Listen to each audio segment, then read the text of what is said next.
सर्वप्रथम सर्वांना श्री स्वामी समर्थ. स्वामी महाराजांच्या कृपेने तुमच्या सर्व चांगल्या इच्छा पूर्ण होत ही स्वामींचरणी प्रार्थना करते आणि आजच्या व्हिडिओला सुरुवात करते. इंग्रजी नवीन वर्षाचा पहिला सण म्हणजे सुख सौभाग्याचा सण म्हणजे मकर संक्रांती. तिळगुळ घ्या, गोड गोड बोला. संक्रांतीचा उत्सव निसर्गाचा उत्सव आहे. पौष महिन्यात सूर्य मकर राशीत प्रवेश करतो, म्हणून या उत्सवाला मकर संक्रांत असे म्हणण्यात येते. सूर्य आपली पृथ्वीकडील परिभ्रमणाची दिशा बदलतो, तो उत्तरेकडे सरकत जात असतो, म्हणून या काळाला उत्तरायण असंही म्हटलं जातं. तर मकर संक्रांत 2026 कशावर आलेली आहे, कधी आहे, पुण्यकाळ कधी, काय करावे, काय टाळावे आणि कोणता एक रंग जो संक्रांत देवीने परिधान केलेला आहे. शास्त्रानुसार जो रंग संक्रांत देवी ज्या वर्षी परिधान करते तो रंग संपूर्ण मनुष्य जातीला वर्ज्य करावा लागतो असं शास्त्र सांगतं. म्हणून यावर्षी 2026 संक्रांत देवीने कोणता रंग परिधान केलेला आहे आणि तो रंग आपल्याला यावर्षी वर्ज्य करायचा आहे. संपूर्ण मकर संक्रांतबद्दल संपूर्ण माहिती आजच्या व्हिडिओमधून जाणून घेणार आहोत. व्हिडिओ संपूर्ण बघा. चॅनलवर नवीन असाल कृपया आपल्या चॅनलला सर्वांनी नक्की सबस्क्राईब करा. कमेंटमध्ये जरूर लिहा श्री स्वामी समर्थ. तर या वर्षीची मकर संक्रांत 14 जानेवारी 2026 बुधवारी आलेली आहे आणि याच दिवशी षटतिला एकादशी आलेली आहे. शुभ योग जुळून आलेला आहे. एकादशी आणि मकर संक्रांत एकत्रित साजरी होणार आहे. शुभ योग बऱ्याच वर्षांनी असा दिवस आणि असा सुवर्ण योग आलेला आहे. या दिवशी आपण नारायणांची, लक्ष्मी नारायणांची सुद्धा सेवा करायची आहे. तसं तर आपण या दिवशी पुण्य काळात आपण सर्व देवी देवतांची सेवा करत असतो. जप तप केल्याने आपल्याला 1000 पटीने पुण्य फळ प्राप्त होत असतं.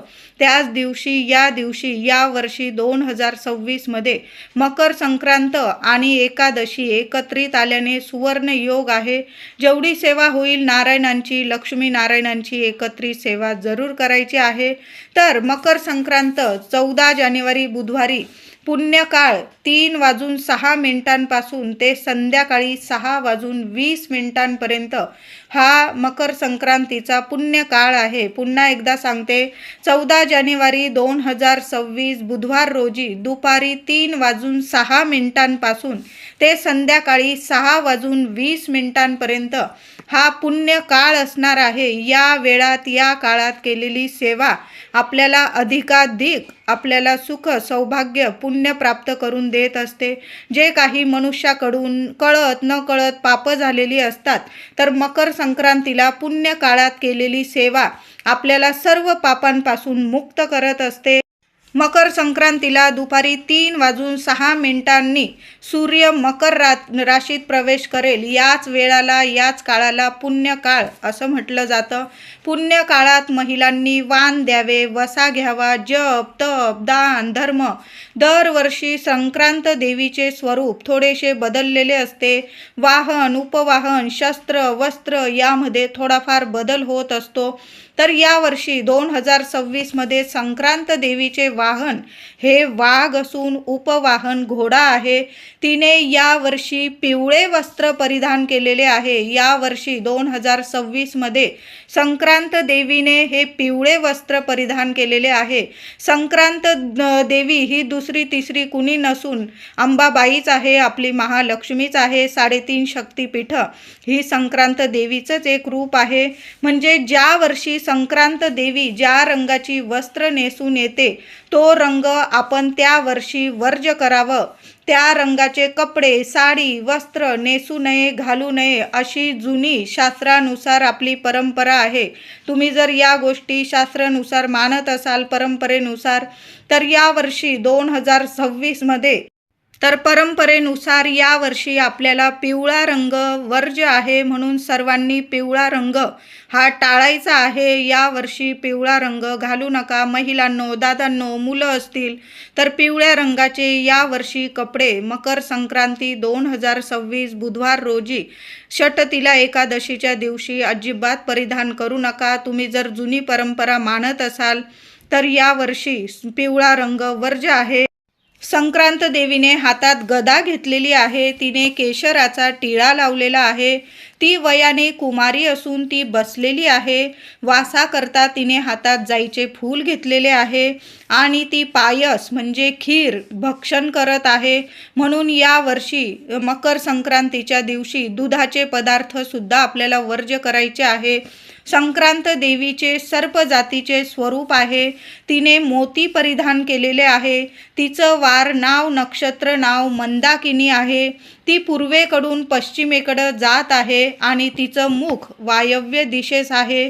असं या वर्षी 2026मध्ये संक्रांत देवीचे स्वरूप आहे. या दिवशी स्नान दान जप तप तर्पण या विधी पुण्य काळात अवश्य कराव्या. अतिशय पुण्यकारक मानलं जातं.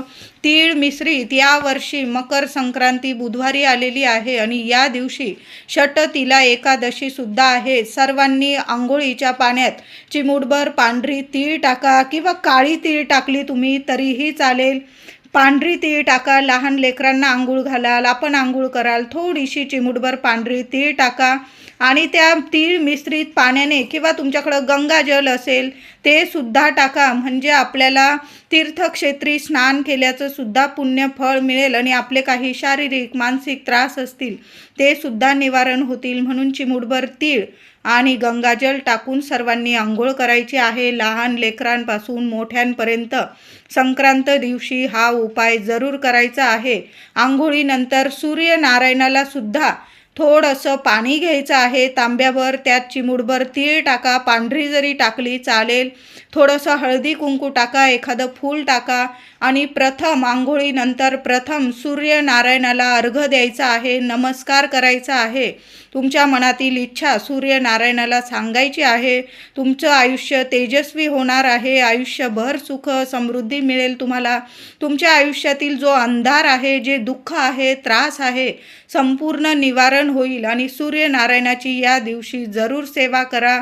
सूर्यनारायणाची सेवा झाल्यानंतर महिलांनो दादांनो देवघरातील देवांची छान अशी पूजा सेवा करायची आहे. नंतर शिव मंदिरात सुद्धा जायचं आहे. या दिवशी थोडंसं पाण्यात पांढरी तीळ टाका किंवा काळी तीळ टाका.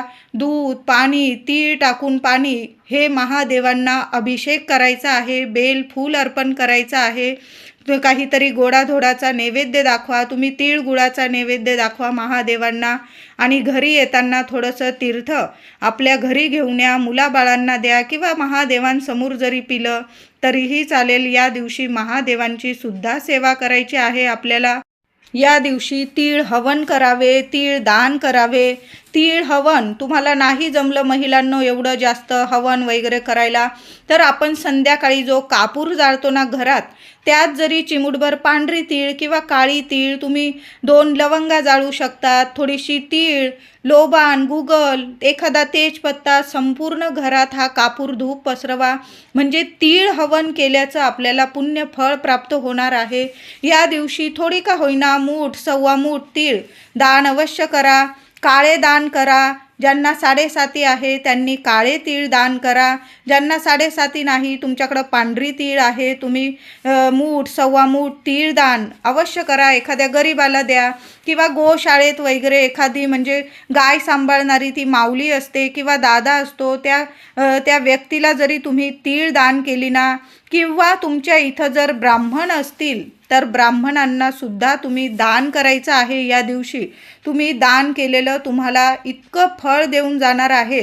पण पुण्य काळातच आपल्याला या गोष्टी करायच्या आहे. यामुळे सर्व न कळत झालेल्या पापांचा नाश होतो आणि सर्व सुख सौभाग्याची प्राप्ती होते. मुलांना काही अडचणी असतील, मुलांच्या हाताने सुद्धा तुम्ही तीळ दान करू शकता, गूळ दान करू शकता. अन्न, तीळ, गूळ, वस्त्र, सोनं ही दाने पुण्य काळात खूप फलदायी पुण्यकारक ठरतात. एखादे ब्राह्मण बुवा असतील, भटजी असतील, त्यांना सुद्धा तुम्ही एक वेळेचं भोजन होईल एवढं अन्नदान करू शकता. म्हणजे तुम्ही गहू, तांदूळ, गव्हाचं पीठ, गुळाचा खडा, तूप या गोष्टी, मीठ या गोष्टी एखाद्या भांड्यात काढा, बॅगमध्ये काढा आणि सर्व तुम्ही ब्राह्मणाला दान करू शकता. त्याचबरोबर वस्त्र किंवा सोन्याचं दान करायचं असेल या पुण्य काळात खूप फलदायी ठरणार आहे. मकर संक्रांतीच्या दिवशी संपूर्ण दिवस रात्र ब्रह्मचर्याचं पालन करायचं आहे. मांसाहार मद्यपान करायचा नाही आहे. कुणालाही कठोर बोलू नका, कुणाचा अपमान करू नका, कुणाविषयी मनात द्वेष ठेवू नका. या दिवशी भांडणं, वाद विवाद, महिलांनो दादांनो, हे 3 दिवस म्हणजे संक्रांत हा सण खरं तर रथसप्तमीपर्यंत आपण साजरा करत असतो, पण संक्रांतीचे हे 3 दिवस खूप महत्त्वाचे असतात. 13 तारखेला भोगी, 14ला संक्रांत आणि 15ला कर, असा हा 3 दिवसाचा सण खूप महत्त्वाचा आहे. या 3 दिवसात तरी आपल्या घरात वादविवाद होणार नाही, भांडणतंटा होणार नाही, कारण एकदा का कटकट लागली की मग वर्षभर घरात कटकट राहते. म्हणून या गोष्टी या दिवशी आणि या 3 दिवसात तरी टाळायचं आहे.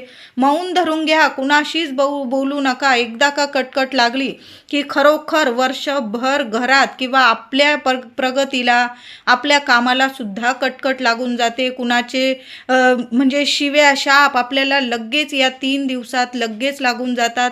मग कुठल्या कामात यश मिळत नाही, प्रगती होत नाही आणि मग वर्ष आपलं कटकटीतच जात असतं. म्हणून भोगी, संक्रांत आणि कर वर्षातले हे 3 दिवस तरी कुणाशीच बोलू नये. अगदी घरात सुद्धा वादविवाद होईल अशा गोष्टी टाळायच्या आहे. मौन धरून घ्या. जेवढं गरज आहे ना तेवढंच एकमेकांशी बोला. शब्दाला शब्द वाढतो आणि मग वर्षभर आपण म्हणतो या छोट्या मोठ्या गोष्टी असतात, पण वर्षभर आपलं कटकटीत जात असतं. म्हणून या गोष्टी खरोखर टाळायच्या आहे. कुणाशीच बोलू नका आणि बाहेरच्यांशी तर अजिबात नाही. यामुळे त्यांचं तर काही जाणार नाही, पण आपल्या घरात कटकट होईल, वादविवाद होईल. या 3 दिवसात तरी या गोष्टींची काळजी सर्वांनी नक्की घ्यायची आहे. त्याचबरोबर गाई म्हशींची धार काढणं संक्रांतीच्या पुण्य काळात काढू नये. वृक्ष गवत तोडणे या गोष्टी टाळायच्या आहे. महिलांनो दादांनो, या दिवशी एकादशी सुद्धा आलेली आहे. तुम्हाला या दिवशी, तुम्हालाच काय आपल्या सर्वांनाच भगवान श्री हरी विष्णूंची सुद्धा सेवा करायची आहे. मग तुळस तर आपल्याला लागणार. आपण एक तरी पान, आपण तुळशीचं एक तरी पान आपण भगवान विष्णूंच्या, बाळकृष्णाच्या मूर्तीला अर्पण तर करणारच. मग भोगीच्या दिवशी सुद्धा तुळस तोडू नका, संक्रांतीला सुद्धा नाही आणि करीच्या दिवशी सुद्धा नाही. तुम्ही फुलवाल्या दादांकडून विकत आणा किंवा 2 दिवस आधीच तुम्ही थोडीशी तुळस तोडून ठेवली आणि नीट एखाद्या ठिकाणी ठेवून दिली, थोडंसं पाणी शिंपडून, तर ती तुळस तुम्ही भगवान श्री हरी विष्णूंना एकादशीच्या म्हणजे मकर संक्रांतीच्या दिवशी अर्पण करू शकता. पण त्या 3 दिवसात तरी आपल्या घरातली दारातली तुळस तोडू नका, मंजुळा तोडू नका.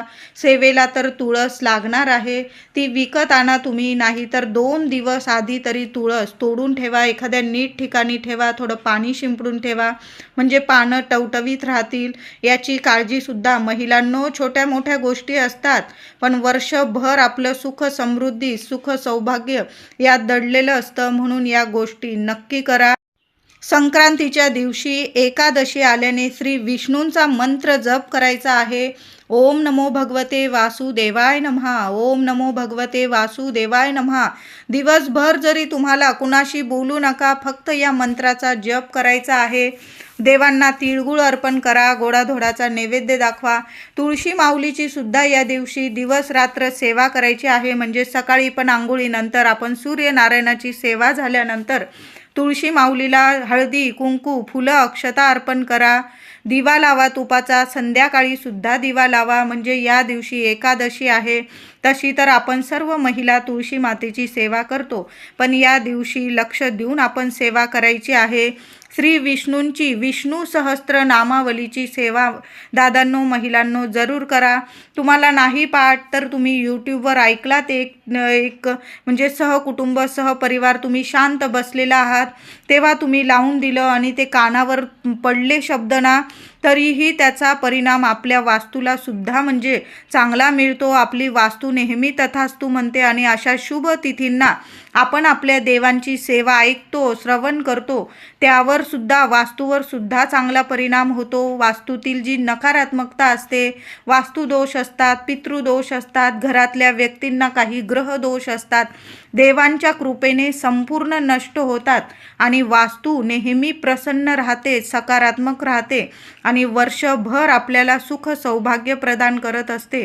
भगवान श्रीहरी विष्णू लक्ष्मी मातेच्या कृपेने आपल्या घराची भरभराट होते.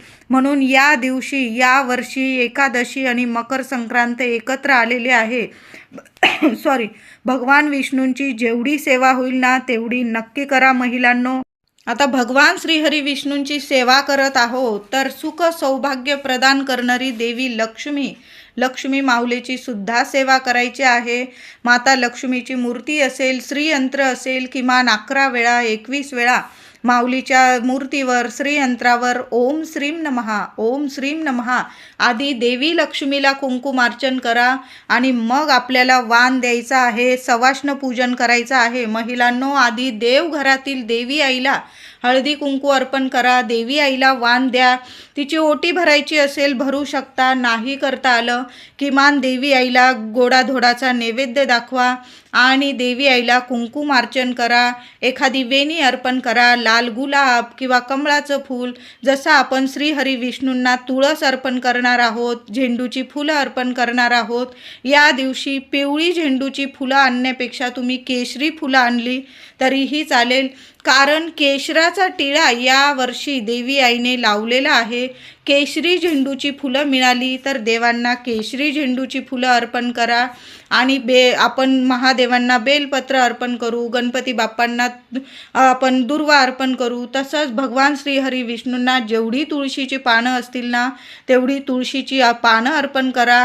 माता लक्ष्मीला एखादं कमळाचं फूल अर्पण करता आलं तर कमळाचं फूल अर्पण करा. या दिवशी कुलदेवीचा मंगल कलश भरायचा आहे. देवी आईला सुद्धा फूल वेणी अर्पण करा. माता लक्ष्मीला ओम श्रीम नमः, ओम श्रीम नमः, देवी आईला कुंकुमार्चन करा. आपली कुलदेवीचा टाक असेल, फोटो असेल त्यावर सुद्धा आधी कुंकुमार्चन करा आणि मग आपल्याला सवाष्ण पूजायचं आहे, वाण द्यायचं आहे. तर यावर्षी मकर संक्रांतीला पिवळा रंग वर्ज्य आहे. तर महिलांनो, लाल कलरची साडी नेसा, हिरव्या रंगाची, निळ्या रंगाची, मोरपिशी, गुलाबी, सोनेरी कलर सुद्धा तुम्ही नेसू शकता. असं नाही की पिवळा रंग वर्ज्य आहे म्हणून दागदागिने घालायचे नाही, देवी आईला हळद अर्पण करायचं नाही, असं अजिबात नाही. ऊन पडतं, सूर्यनारायण आपल्याला ऊन देतात, प्रकाश देतात, तो सुद्धा पिवळा धमक असतो. मग तो प्रकाश काय आपण अंगावर घेत नाही का? तर घेतोच ना, त्याशिवाय तर आपला दिवस सुद्धा उजाडत नाही. तशाच पद्धतीने फक्त आपल्याला पिवळा रंग वर्ज्य करायचा आहे.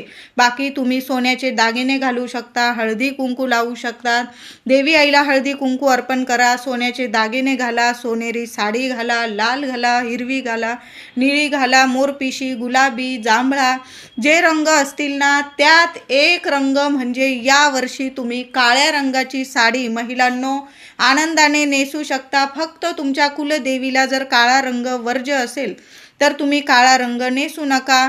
ज्याची त्याची परंपरेनुसार पद्धत असते. काही घरांमध्ये काळा रंग कायमस्वरूपी वर्ज्य असतो, मग तुम्ही काळा रंग नेसू नका. मोठे व्यक्ती सांगतात नेसू नका नेसू. ज्या व्यक्तींना, ज्या महिलांना काळा रंग घालत असाल तुम्ही दरवर्षी, ज्या वर्षी काळा रंग देवी आईने परिधान केलेला असतो, मकर संक्रांतीने आपण काळा रंग वर्ज्य करतो, तर या वर्षी देवी आईने पिवळा रंग नेसलेला आहे, तर पिवळा रंग या वर्षी वर्ज्य आहे. काळा रंग सगळ्यांनी नक्की नेसा, परिधान करा. पुरुष असतील, माझे दादा असतील, मुलं मुली, महिला सर्वांनी काळ्या रंगाचे कपडे अवश्य यावर्षी घाला. महिलांनो, मकर संक्रांतीला नवीन हिरव्या रंगाच्या काचीच्या बांगड्या जरूर हातात घाला.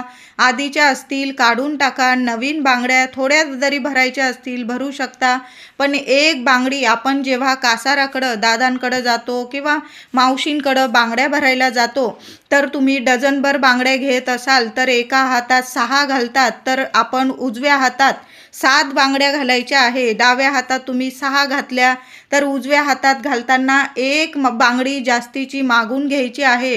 यामुळे आपल्या सुख सौभाग्यात भर पडते. आपल्या पतिदेवांना रात्रंदिवस प्रगती मिळते. मुलाबाळांची घरात प्रगती होते. म्हणून घरातल्या गृहलक्ष्मीने मकर संक्रांतीला बांगड्या भरताना, काचेच्या बांगड्या भरताना तुम्ही डझनभर घेताय, 2 डझन घेताय, जेवढ्या घेताय एक बांगडी जास्तीची आठवणीने मागून घ्यायची आहे.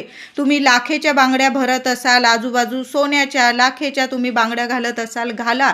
पण काचेच्या बांगड्या भरताना एक बांगडी जास्तीची आठवणीने मागून घ्या, भरून घ्या. तुम्हाला खूप सुख सौभाग्यात भर पडेल आणि दिवस रात्र तुमच्या कुटुंबाची, संपूर्ण कुटुंबाची प्रगती होईल. बांगड्या घेताना पिवळा रंग वर्ज करायचा आहे. काळ्या रंगाच्या तर बांगड्या, आपण कपडे घालतोय काळे म्हणून काळ्या बांगड्या महिलांनो घालू नका. हिरव्या बांगड्या घाला. काळ्या रंगावर हिरव्या बांगड्या घातल्याने काही बिघडत नाही. हिरव्या काचेच्या बांगड्या घाला किंवा तुम्ही ज्या रंगाची साडी घालत असाल त्या रंगाच्या घाला. पण पिवळ्या रंगाच्या बांगड्या यावर्षी वर्ज करा. आणि काळ्या रंगाच्या बांगड्या विवाहित स्त्रीने कधीच घालू नये. या गोष्टी तुम्ही पाळत असाल तर जरूर पाळा. भोगीला, संक्रांतीला सुगड पूजा करावी. 7-11 बायकांना बोलावून विडे पुजावे व पानावर बोरं, शेंगा, भाज्या, ऊसाचे खांड, पाल्याचे हिरवे चणे असं सर्व देऊन हळदी कुंकू करतात. पण भोगीला तिळीचे लाडू, तीळ कुणाला देऊ नका. जेव्हा आपण मकर संक्रांतीला देवांना आधी तीळ गुळ आपण अर्पण करतो, नैवेद्य दाखवतो आणि मगच आपण इतरांना आपण तिळगुळ द्यावं. आधी स्वामींना, आपल्या देवघरात गणपती बाप्पांना, आपल्या कुलदेवीला, स्वामींना, तुमच्या देवघरात जे देवी देवता असतील आधी त्यांना तिळगुळ द्यावं मकर संक्रांतीला आणि मगच इतर मंडळींना तुम्हाला तिळगुळ द्यायचा आहे. भोगीच्या दिवशी तुम्ही जरी लाडू केलेले असतील तरी पण लाडू, तीळ कुणाला देऊ नका. ह्या दिवशी जेवणात तीळ टाकून जेवण बनवावे. मिक्स भाजी, तीळ लावून भाकर, वांग्याची तीळ लावून भाजी.